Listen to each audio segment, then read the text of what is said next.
முருகன் உங்களுக்குள் இருப்பதை உணர்த்தும் அறிகுறிகள் என்ன என்று தெரியுமா? முருகன் உங்களிடம் உங்கள் அருகில் இருக்கிறான் என்றால் இதையெல்லாம் நீங்கள் உணர்வீர்கள். முதலில் நீங்கள் முருகனுடைய தீவிர பக்தனாகிறீங்க, இல்லை முருகன் மேலளவு கடந்த அன்பு வைக்கிறீங்க அப்படின்னா முருகனின் நினைவுகள் அதிகமாக இருக்கும்.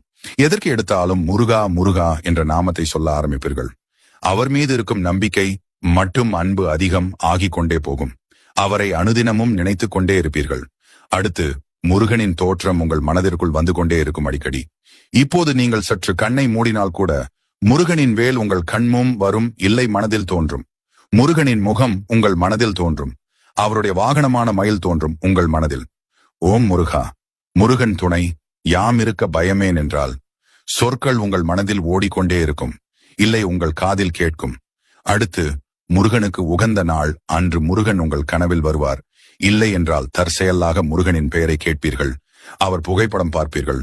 பஸ் ஆர் வண்டியில் போகும் பொது முருகன் சம்பந்தப்பட்ட ஏதாவது ஒன்றை பார்ப்பீர்கள். இல்லை என்றால் இப்போது பார்த்து கொண்டிருக்கிறீர்களே எங்கள் பொதுநலம் வீடியோ, இப்படி கூட ஏதோ ஒரு வகையில் அடிக்கடி முருகன் சம்மதம் பட்டவை உங்கள் முன் வரும்.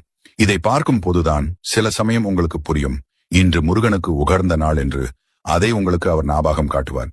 இது எல்லாம் நடந்தால் கண்டிப்பாக முருகன் உங்களுடன் தான் இருக்கிறார் என்று அர்த்தம். இதில் ஏதாவது உங்களுக்கு நடந்திருந்தால்